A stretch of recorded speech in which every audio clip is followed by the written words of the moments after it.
Happy Friday, friends. Drew Doherty with my good friend and yours, John Harris. And we're going to answer all your questions. So send them right in right now and enter to win tickets to the December 29th game. That's against the Titans. And it could be a very huge game with big implications. You can also win an RTIC Cooler Pack, so link in the comments. All right, John.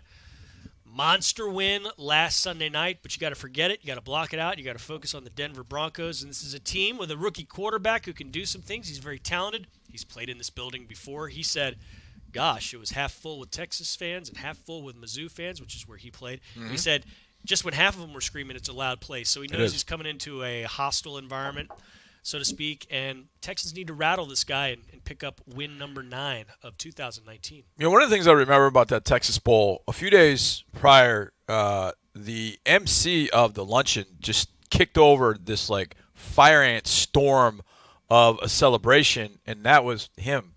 Yeah. He did. And they got into Drew Lock with his celebration, and he puts the bag on. You remember that, right? For the record, it was a singing contest and a quiz, and I asked one of the Mizzou kids, hey, what are you going to do if you get a sack? How will you celebrate? And he said, well, I'm going to get a sack, and when I celebrate, I'm going to put the horns down. Right. And so that got people mad. There was some pushing and shoving after the banquet, and then some acrimonious feelings on the field. So, yeah. Anyways. But Drew Lock's still doing that. He still does that, He still does it. I saw him when he threw the touchdown to Cortland Sutton. I saw him putting the bag. That's his thing. Okay. I don't want to see the bag. I don't want to see the bag. bag. No bags. He's got a good receiver to throw to in Cortland Sutton. Where did he go to school? SMU. Oh, yeah. Yeah, he did. There you go. Ponies. Hey, Andrew wants to know, John, what are the possibilities of Houston making the 1 or 2 seed? The odds are kind of long, but they're by no means impossible. Correct. Basically, the easiest way for it to happen is win out. Right. Win these Final Four games. Put you 12-4. And then have New England lose this weekend to the Chiefs and lose in 2 weeks to the Bills. Now, they could lose 2 other games, but those are probably the most likely games they're going to lose if this were to happen. That's probably the easiest.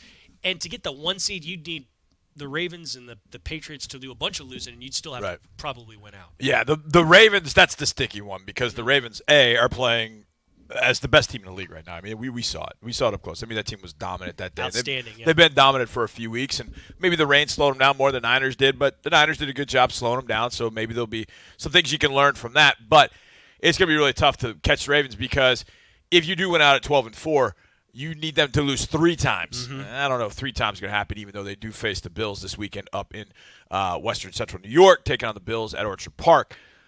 The Patriots with those 2 games with the Chiefs this week, and then a couple weeks after that, the Bills, but both of those games are at Gillette. So that gets sticky, but there's your 2.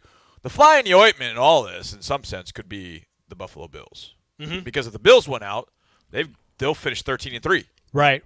So you'll have that. Now, what makes it equally frustrating on one hand, and then maybe, on the other, is it would make the Patriots a wild card. Have to go on the road the first weekend. That would be nuts. Well, hey, you've beaten them here, so why not make it happen again? Hey, Luis on YouTube wants to know this, John. It's a great question. It's something that I've been asked much. I know a lot. I know you've been asked this a lot, and a lot of other folks are wanting to know. What are the chances of J.J. Watt coming back this year? A lot like the answer to the question we just had. It's a possibility, still a long shot, but can you ever really bet against this guy based on what we've seen from him?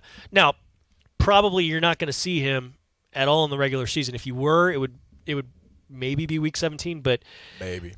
With him, who knows? Who knows? Anything's possible with J.J. Watt. Yeah, there's no question. And when it came up last week, it's funny because I had heard somebody had said something to me during the week in the lead up to the Patriots game, like, hey, have you heard anything about J.J. Watt coming back? I was like, oh, man, I haven't heard anything at all. And all of a sudden, that afternoon, as I'm sitting there watching Red Zone, I'm seeing these things pop up, report, potentially J.J. Watt coming back. And I think a lot of people got excited about that. And I mean, heck, I was too, if there's a possibility. But there are things, obviously, when you have an injury as such, that you've got to be able to do when you come back. And that's something that JJ is going to have to prove physically they can do it. But again, to your point, would you ever bet against him? Hell no. No. I'm not. And John, we got to give a special shout out right now to my good friend Jorel, who is up in Cowboys country, repping the Texans, loving the Texans. Attaboy. And Jarrell, we miss you and hope you're go. doing great. Jesus wants to know, how do the Texans avoid a letdown against the Broncos? Great question. Tremendous question. It's not hard to avoid a letdown because you know what's at stake. Everything we just talked about, winning out and having a bye in the first round, that's still in front of you. That's still a possibility. Losing all but seals that. Keeps that from happening. So that's your main motivator right there. Well, I think what also helps too, is the fact that the Titans are right on your heels. So go ahead and mess up and lose this game and then go to Nashville tied. Yeah. Atop the AFC South. I mean, thanks. The other aspect too, I think, as I look at it, and I think about it from, if I were coaching, if I were Bill O'Brien, what would I be saying to my team? Like, go ahead, lose this game and see what the reaction is. Go ahead, just go ahead, just mess around this week and lose this game. You beat the Patriots and you can't turn around and beat the 4. I mean, it's one of those things that championship teams don't do. Now, that all said, Broncos are a very good team. They're 4-8. They lost 3 games by 2 points, and all 3 of those games were kind of fluky endings that could have gone the other way. This could be a 7-5 team coming in here, which would be one game right on your heels. So from that perspective, it's not as if you're playing, the lowest ranked FCS or FBS Division III team. You're playing a really good football team that you just have to mind your P's and Q's. But this is a game that championship teams do not lose in December when you're favored on your turf. You do not lose this game. Last week against New England, same kind of thing. Big game in December on your turf. You do not lose that game. And the Texans didn't. If you're a championship team, that's what you got to do. Take care of business, and hopefully that's what they do. TCB in a flash, just like Elvis Presley used to say. All right, Javari, pardon me if I mispronounce your name, coming from YouTube, has this. When is Garyon Conley expected back, and what's his role going to look like? I mean, unless something wild happens, I think he plays on Sunday. Yeah, I think so too. We just saw him at practice. He looks fine. And I think when he does come back, you're going to see him in the mix. Texans like what they have depth-wise and talent-wise now at the corner spots. You've got him. You've got Vernon Hargraves. You got Jonathan Joseph. You got Bradley Roby. That's 4 guys who, throughout their careers at various points, they were first-round draft picks. You've really raised the level of talent because at times, earlier in the season, you had guys who were street free agents. You had guys who were mid to late-round picks, guys who had been undrafted free agents that were playing for you and playing significant minutes. Now you got them. And you saw what it looked like last week. It was very, very nice and allows you to mix and match and do many different things depending on who you're covering at wide receiver and tight end. Well, that's a great point. A couple of things hit me as you were talking, Drew. There's some things I've been thinking about. Number one, when you talk about Garyon Conley, you're talking about a guy that played in the AFC West. Yeah, he knows these guys. He's seen these guys many, many times. Right. So he saw Sutton in particular twice. Bradley Roby saw Sutton for a whole year. In practice. Playing against the Denver Broncos. Yeah. So the guy on the Broncos that you really have got to slow down is Courtland Sutton, and there are a couple of guys that have the experience, at least of seeing him, which I think when you see a guy at that size and that speed and that strength, it can be a little alarming. But if you faced him before, that's going to help you. The other aspect as it pertains to the corners, and you mentioned all those guys, they're all a little bit different. The nice thing about that is you're going to face receiving groups that are all a little bit different. They're all built the same way. So you can have a situation where there can be a rotation there, not just during the game, but from week to week, where, okay, we're playing a big physical receiver this week. Well, Garyon's the biggest and the longest and the strongest of the corners. Maybe he's going to see more time. Maybe he's going to be the guy on Sutton as opposed to one of the other corners because of his size. He can handle the physicality of going against Courtland Sutton. You watch Sutton, and he can take smaller DBs and spin them around and then fight them off and catch passes. So you have versatility with your corners now that, you know what, it's a little quicker group. Okay, well, you got Roby, and you got J-Jo, and you got Vernon. Maybe those guys are a good fit. Maybe at that point you could put Lonnie or you could put Conley on a tight end. Right. And where this really came to fruition was last week. Who did Bradley Roby cover for a significant majority of that game? Locked up the running back that had given you so many problems over the years when you've played the Patriots. They would get somebody quick and shifty out and kill you. Didn't happen this last. Exactly. It didn't happen because you had other guys around that could handle what the Patriots were throwing at you such that you could afford to put your best cover guy on one of their best pass receivers in James White. So that's where the versatility of all this comes in. When you have them all, you've got a lot of things you can do, which I think it keeps everybody fresh.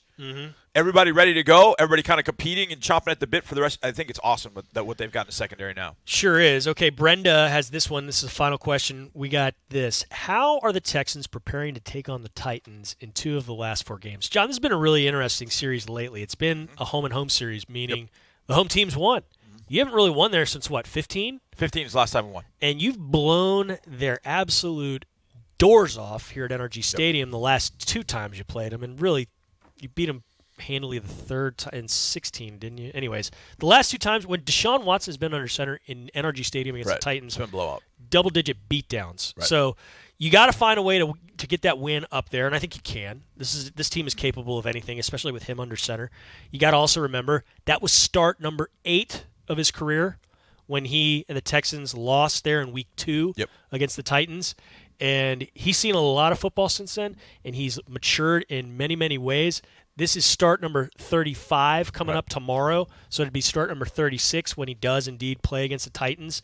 So the more he grows, the more he plays, the more he absorbs in his brain, and the better he gets.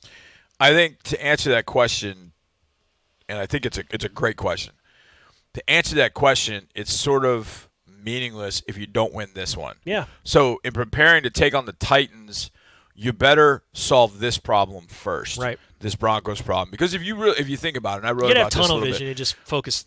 People have called this sort of a sandwich game with Denver, which is absolutely true because you've got the Patriot win, and then you've got the going to Nashville where you haven't won. So that's going to be you're going to be focused on that. You got this game in the middle against the Denver Broncos. Now, that happens more in college football. Yeah. Because the talent discrepancy is a little bit different. But this is exactly what people talk about when they say, trap game, sandwich game. That meat can be trouble. And if you don't take care of your business against a rookie quarterback who can sling it, who can move, who's athletic, who's confident, you're in trouble. Has played in this place before, he's not going to be awed, I don't think, by anything he's going to see or hear. So if you don't take care of that business, then what you do in those 2 games against the Titans, albeit, yes, they are meaningful, but you got to be preparing for the Broncos. And trust me, they know the Titans, and they know the Titans very well. They're not doing anything with Ryan Tannehill that they weren't doing with Marcus Mariota. Yeah. It's just Ryan is executing it way better than Marcus was. Right. Other than that, then it's time to get for the Titans, and then it becomes, can you stop Derrick Henry? And if you stop Derrick Henry, can you cover the receiver such that Ryan Tannehill isn't able to take advantage of your undisciplined nature down the field, all that kind of stuff. So that we'll talk about next Friday. This Friday, let's take care of the Broncos. And let's finish this up because you got to enter to win tickets to that December 29th Titans home game. It's the season finale and an RTIC Cooler pack. So link in the comments. John Harris, thanks so much. You got it, Drew. Tyler Marcotte, Amanda Caffey, thank you guys for making this show possible behind the scenes. And we appreciate all of you sending in questions. Sorry if we couldn't get to yours. Maybe next time. Is that cool? And we will talk to you again very, very soon. Go Texans!